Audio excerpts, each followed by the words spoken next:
Ready.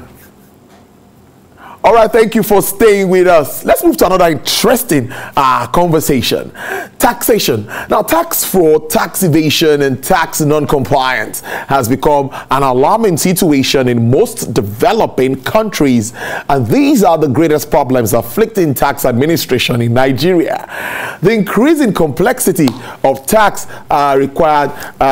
fraud required urgent attention and the service of forensic accountants to investigate and prosecute tax evaders and other related fraudulent activities. Therefore, one way of reducing this menace is by I beg your pardon, and to instill tax compliance on individuals or firms by complying with actual tax assessments and payments. Is the application of forensic accounting techniques. Forensic accounting has been approved to be an effective tool for exposing fraudulent activities. Therefore, it has also become relevant for tax investigations due to the recent increase in the cases of financial and tax fraud because of weakness and constant failure of statutory audit to detect and prevent fraudulent activities. And of course, tax fraud and evasion. To give more insight to this, I have joining me Professor Gwdwin Oyedokun from the Department of Management and Accounting, Lead City in Ibadan. Good afternoon to you, Prof. Thank you for your time.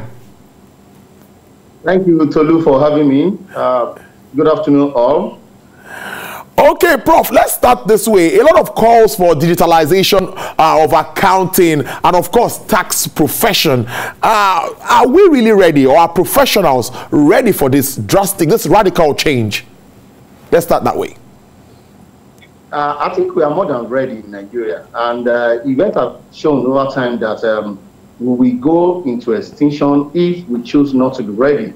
And like we preach all the time, it is now better than ever that we are ready for that, and maybe if you prove forward, I'll be able to expatiate on this.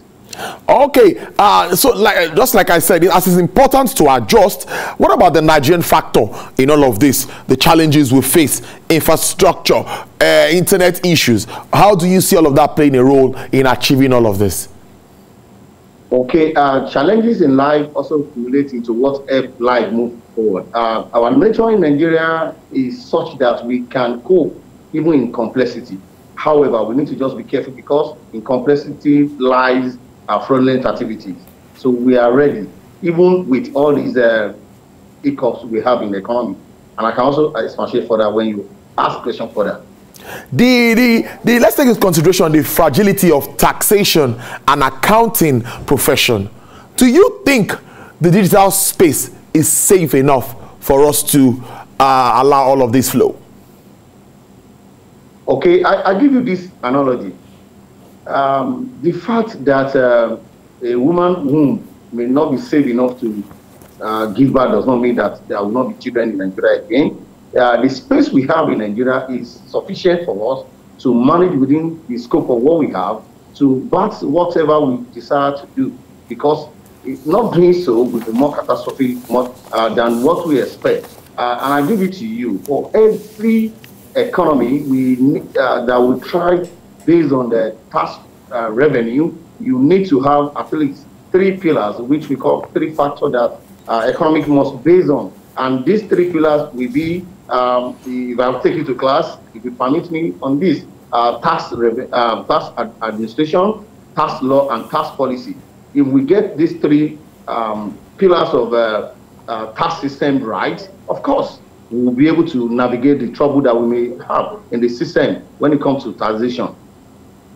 Now, forensic accounting has proved to be an effective tool, of course, to expose fraudulent activities and all of this. How well are we doing in Nigeria? Take your time and give us an analysis of how well we have been able to actualize this in Nigeria, talking about exposing fraudulent activities in the financial space. Okay. Well, this is a very tough one, but I will try my best to let us know that things of this nature will not be acceptable to that extent. However, but because some of us are ready and some of them over there are also ready, even in pretense, I think we can go a long way. I give it to you. when we talk about forensic accounting, we're talking about aspect of human behavior that is capable of ensuring that we dig more into the phenomenon in order to have what it is that accumulated to having a particular aberration in an atmosphere. And the forensic accounting techniques is sufficient to resolve the allegation of corruption, foreign activities, and the like from inception to the dissolution. And the dissolution of same have a lot of processes that must be accumulated. And effort has been made over time by Nigerians who have ensured that they were well trained in this area, both home and abroad, and they've been coming together to foster or increase or extend the frontier of knowledge in this issue of forensic accounting. You asked me to take my time on this, and I want to premise on that to let you know that there are techniques in forensic accounting that are not present in terms of accumulation in a particular profession. Take medicine profession, take investigative profession. They all have their peculiarity, but when we talk about forensic accounting, we're talking about picking characteristics that are necessary in each of these human endeavor, accounting, auditing, tax, investigation, reporting, even journalism, in order to unearth the issue that can be brought out, and at the end of the day, what can be used to prove or disprove facts in issue. And this can stand the test of time, especially when you are using that for the purpose of litigation. And whatever we get out of this process should be capable of being used in court of law in order to determine whatever the case before the trial judge. So the techniques that we have over time explored and research has to do with the data mining. You agree with me that you cannot effectively get information and pattern if you don't have tools of forensic accounting that we call data mining that can be connected to the organization in question system, whereby we use what we call ODBC to integrate what we have as a database management system, and also be able to extract data from the companies or the client's system for the purpose of analysis. Our analysis, when it is done, we give a pattern that can help us to conclude or to come up with an opinion that is unbiased for the purpose of advice. And that is on one side. We also have another skill in legal. When you want to do a thorough forensic investigation, you will not forget those law of thought that says that you need to be careful about the rights of individuals that you are meeting in the process of your investigation. I take, for example, most of the media trial that we are having on some of the cases out there resulted in the abysmal way of that trial of that particular case.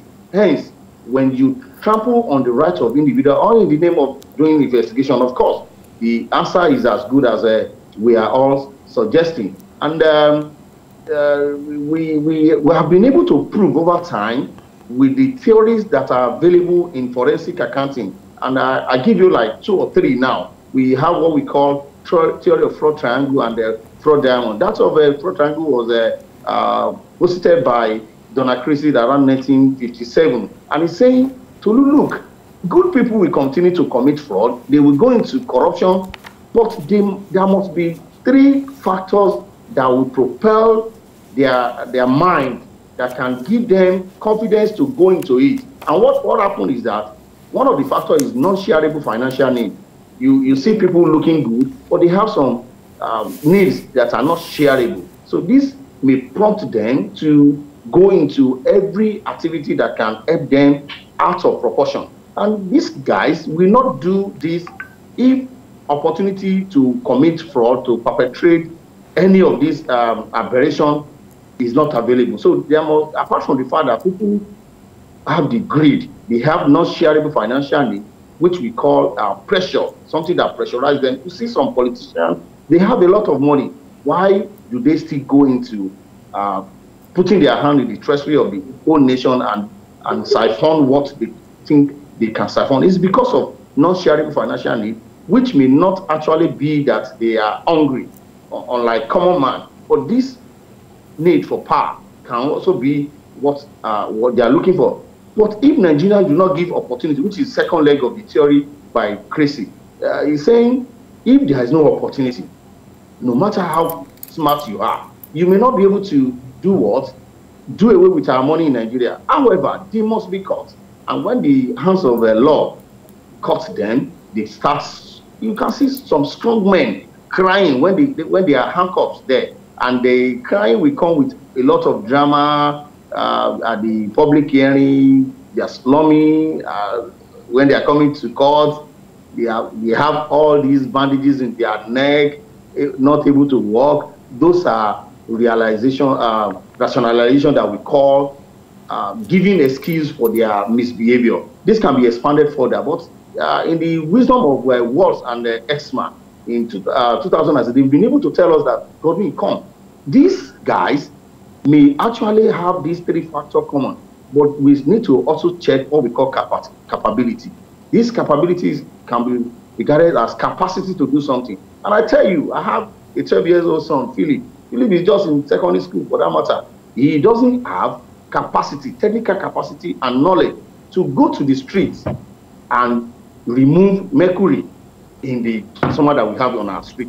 So you look at pattern that these guys have. They are in charge of the treasury, so they have capacity, they have technical knowledge to do this, and that's why I always warn our professionals that we are in the same field that fraudulent activities, criminal aspect of this fraudulent activity will not come and will not be successful if accountants, professionals in my field are not aiding them. And that is why, as a body in all these taxation professions, accountancy, finance, we are discussing this every time, that you cannot be there and fraudulent activities will go on. I'm trying to tell you that with this knowledge, you cannot catch monkey if you don't behave like monkey. But in our case, we've been able to understand that even when we have the trick of monkey, we have trained ourselves not to be a permanent monkey in the process. So Tolu, you see that this issue of forensic is complex,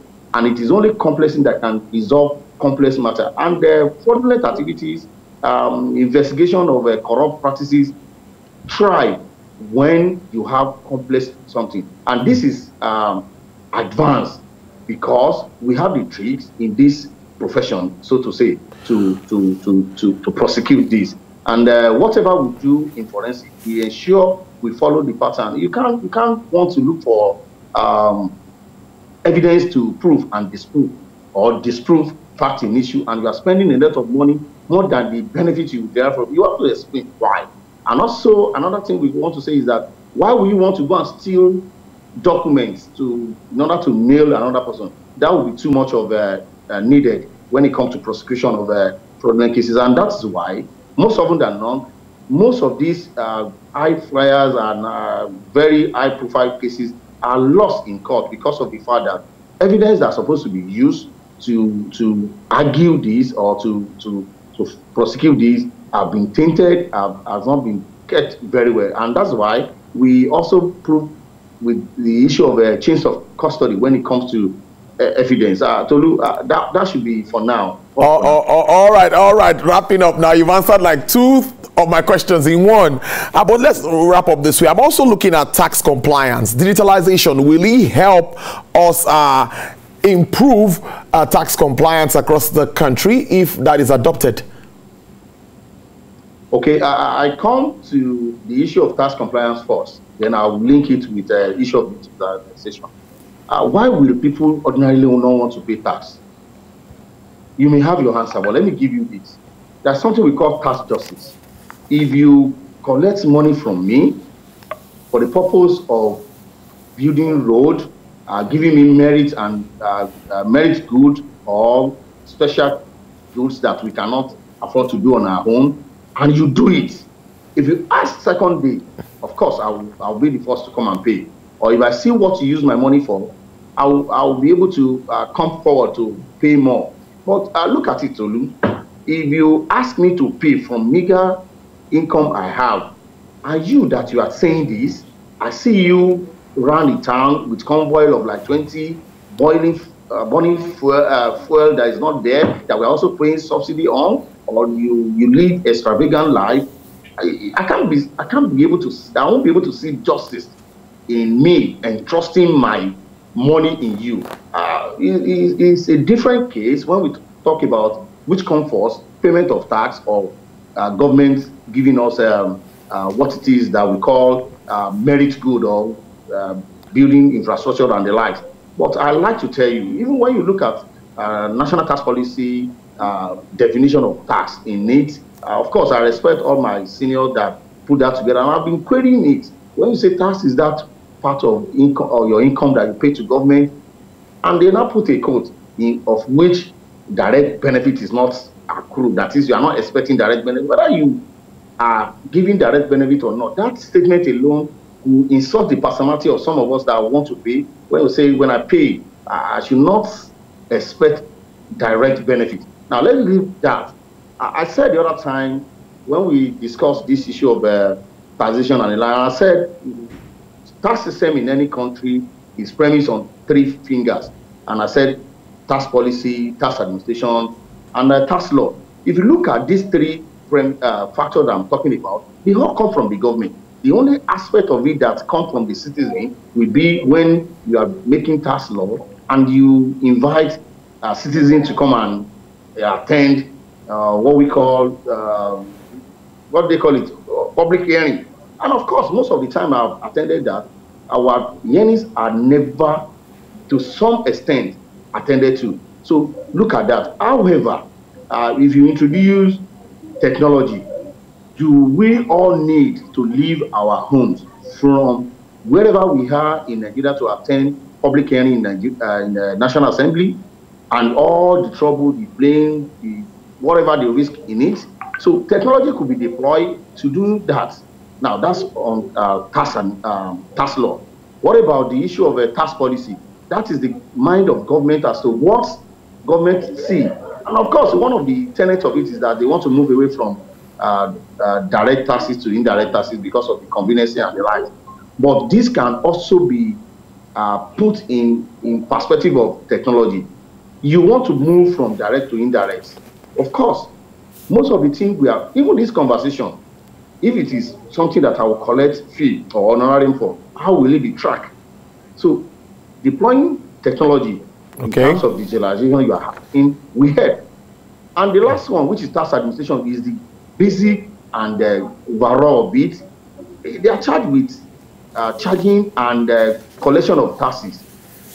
Tolu, you won't expect me to leave my office now and I say I'm going to bank to go and pay tax. But if this can be made possible the way I'm talking to you, right from my office here, it will be okay. We are talking about the technology.